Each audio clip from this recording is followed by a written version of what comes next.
In this video, we're going to cover Commodore 64 emulation within the Xbox Series X and S version of Retroarch. The Commodore 64, another microcomputer I never experienced back in the day, but have grown to absolutely enjoy with modern interpretations like the C64 Mini, and just general emulation projects. With the Xbox Series X and S version of Retroarch, we can even take advantage of Commodore 64 emulation on our new consoles, and it's pretty awesome, especially when you hook up a physical keyboard. And in this video, I'm going to show you how to get it set up, so let's dive in. So the first step to getting Commodore 64 emulation up and running on your Xbox Series X and S version of Retroarch is to install your Xbox Series X and S version of Retroarch. If you haven't done this already, please refer back to this guide for instructions on how to do so, and pay special attention to the expanding dev mode storage section as well as the advanced setup section on how to access your Xbox's internal SSD, because we will be using that in this video. The next thing we're going to need to do is source Commodore 64 games. You could dump the games from the Commodore 64 Mini if you happen to own one, and various other ways available, as well as resorting to the shady parts of the net to get them. I really don't care which way you go about doing it, just don't ask me for illegal download links because I will not provide any. But once you have your Commodore 64 games sourced, they will be in a variety of formats, including D64, T64, CRT, and then we need to do a little bit of setup for multi-file games. We need to make an M3U playlist file, so that way these games can act as one single game. So I've already done it for 2 of my games, and I'm going to show you how to do it with California Games here. So California Games had 2 discs with 4 sides total, I believe that's how it worked. So we just need to make an M3U file to list all of these discs. So to do this, if you're on Windows, you can just right click, go to New, Text Document, and then just save it as California Games or whatever. Now just go ahead and get that opened up, and we're going to copy every single file name plus its extension into the text document. So if you don't have file extensions shown, go to the View tab and make sure that the file extensions is ticked. But then just go through and copy paste all the names.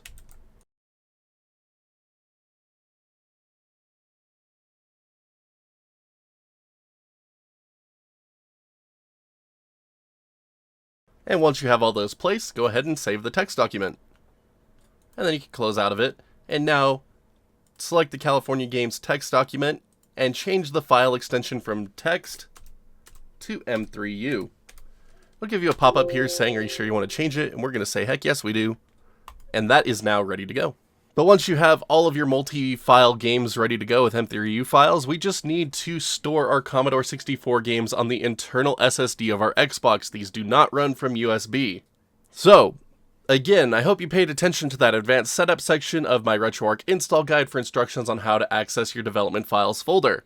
And if you're on Windows, I really hope you made a development files file share, because it's as easy as just clicking on it, going into Windows apps, finding your Retroarch folder, your games folder, and then drag your Commodore 64 games right on in.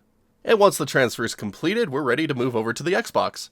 Now back over on the Xbox, go ahead and get booted into Retroarch. And from here, we're free to begin loading up Commodore 64 stuff.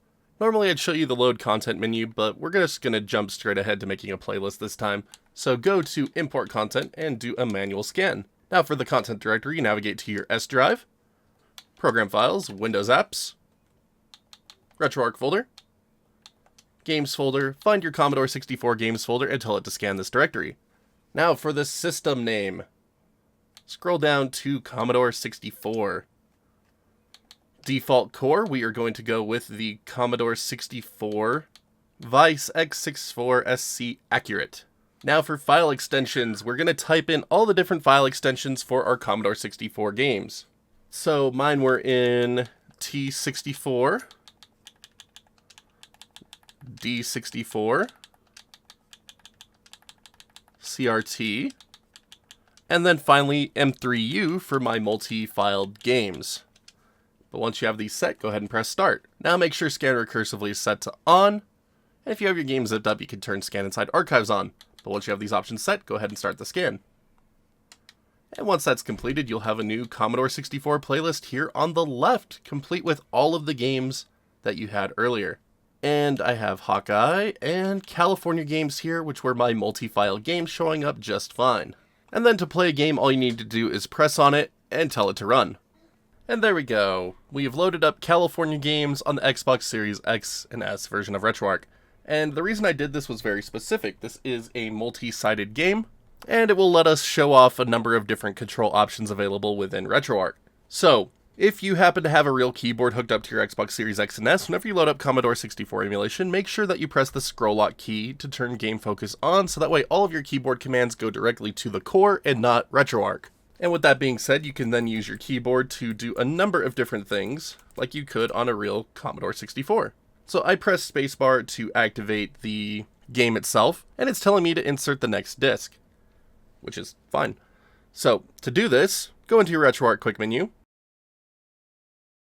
navigate down to disk control, eject your current disk, and then you can change the disk image to the next one you need. So it's asking me to insert side 2, so I'm going to insert side 2 and tell it to insert the disk. And now it will load it up. Takes a bit to load up by default. But once it loads up, you can see I can navigate the menu here with my keyboard or my controller. It's set to automatically use a controller by default. Just a little bit of info on controller support within Commodore 64 though. If you go into your options menu on the Retroarch menu, there is an input options tab here. And when you scroll down, there is a joystick port here, and it is set to port 2 automatically. Most Commodore 64 games use port 2 for player 1 input, but there are a number of them that will require port 1, so if you load up a game and don't get any controller input, you might need to change it to port 1 to work. And then you can also choose the joystick port type between joystick, paddles, mice, number of different things. And the great thing about Commodore 64 emulation is that the analog stick can work as a mouse. It's set to your left analog stick by default, but you could also change it to the right, both analogs, or turn it off. But you should be able to play a full range of Commodore 64 titles with this emulator. And if you don't happen to have a physical keyboard that you want to hook up, you also have access to a virtual keyboard within the Vice emulator here. You can press the select button, back button on your Xbox controller to bring up the virtual keyboard, and that gives you all of the buttons here to use so you can navigate your games before you're able to use a joystick in them. You can even reset the game by pressing this red one right here. And I have no idea how to play California games here, so I apologize for making this look really bad. I honestly have no idea how to play this game. But at least we can enjoy Commodore 64 games on our Xbox Series X and S. Alright, so for those of you looking to get Commodore 64 emulation up and running on your Xbox Series X and S, that is the basic process involved in doing so. Get your games, put them on the internal SSD, and make sure you made M3U files for all of your multi-file disks. Let's go ahead and cover some of the advanced core options available to us with Commodore 64 emulation.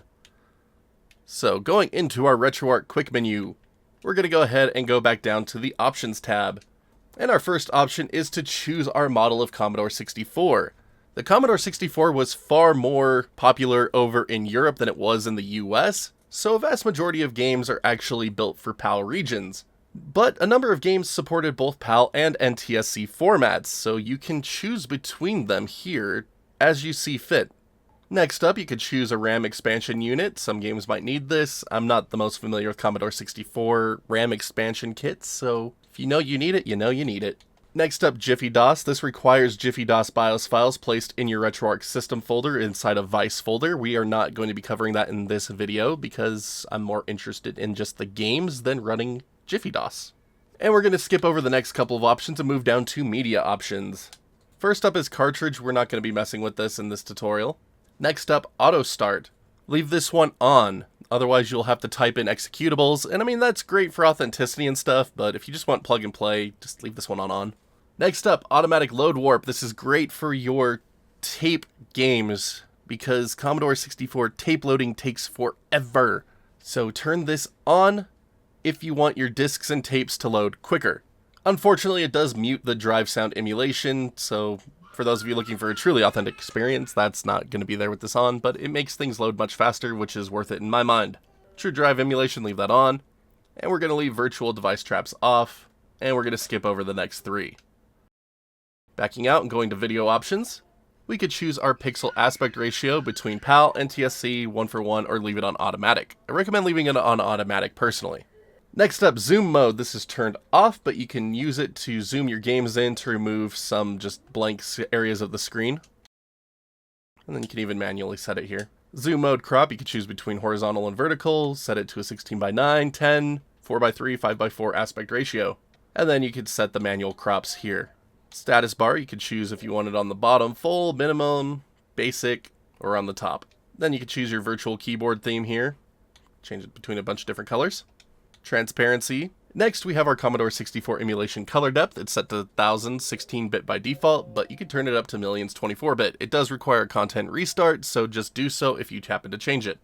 Next, we have a light gun pointer option. And next, we have a bunch of different display options here for the VIC-2. First up is the VIC-2 filter, and this is kind of a CRT emulation effect. You can blur the image, or you can set it to only 50% blur or 10% blur if you want to have the effect, but not as strongly. Next, we could change the color palette. Set to Commodore by default. This is technically the most accurate, but you could choose between a number of different ones here. It's going to be personal preference on that one, so choose as you see fit. Next, you could change the gamma, brightness, and contrast, saturation, and tint of the image as well. So you can manually tweak the image to your liking. Alright, backing out of there, let's go into audio options.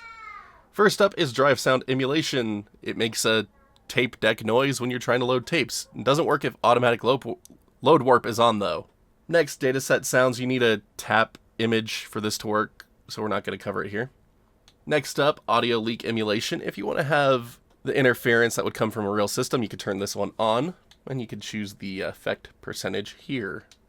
Next up, we got our Sid Engine, Sid Engine, and you could choose between a couple of different things. Resid is accurate, Resid FP is more accurate, so you could choose between these on Xbox. Shouldn't need to use fast Sid. Then you could choose the model here. Sid Extra, not sure if you really need to mess with this or not. I haven't seen a need for it in any of my testing, but again, I don't have the most Commodore 64 games or knowledge with the system. Resid sampling, you can leave this on resampling. We don't need to turn it to any of the fast ones on Xbox. Then you could adjust the filters. Then you can turn on a sound expander, and then you can change the sample rate. Alright, backing out, we got input options once again. We talked about this a little bit before, but you could choose if your analog stick is controlling the mouse on the left or right or both analogs. Adjust the dead zones here, the speed, D-pad mouse speed in general. Keyboard pass-through, I'm going to leave this off because I'll just use Game Focus on my own physical keyboard attached to the Xbox. Gonna skip over the next couple of options, go down to Turbo Fire. You can enable Turbo Fire for your buttons, and then which buttons are being used for the turbo button. And then you can set the turbo speed here. Next, user port joystick adapter. This is if you want to play with more than 2 players, you can set this up. Joystick port, like we talked about earlier, port type, and then you can set the face button option for which button is equal to fire. And next up we have hotkey mapping for the Commodore 64 emulation here, so you can switch things automatically if you have a physical keyboard hooked up. So for example, Joyport 1 and 2 for those games, you can press the right control button on your physical keyboard to swap them. But you can set hotkeys here as you see fit. Next up, RetroPad mapping options. You can set your RetroPad mapping options here for all of your games. And that's going to do it as far as core options are concerned within the Vice core. If you have things you want to have set for certain games but not others, you can go to Manage Core Options and save them as a game options file. But that's going to do it for Commodore 64 emulation. As always, if you happen to have any questions on getting this course set up, feel free to ask me in the comment section below and I will do my best to try to help you out. Commodore 64 emulation is one of my weaker systems, so I do apologize on that. Now, if you could all do me a couple of huge favors. If you haven't done so already, hit that like or dislike button, just depending on how much you like today's video. And if you haven't done so already, hit that sub button so you can see when new videos go live on the channel. It goes a long way to helping us keep the place growing and bringing more content and updates just like this to all of you. If you'd like to further help support the channel, you can also check out that join button here on YouTube or the Patreon link in the bottom right hand corner of the screen. Little goes a long way to keeping this place up and running, and we're super grateful to each and every one of you for that. Big shout out to all of our current champions. You are all just so amazing for believing in what we do and helping us keep it going. Thank you so much for the ongoing support. Y'all are freaking rock stars. But that's going to do it for this one, so until next time, my wonderful internet peeps, you all stay awesome, and we will see you back next video.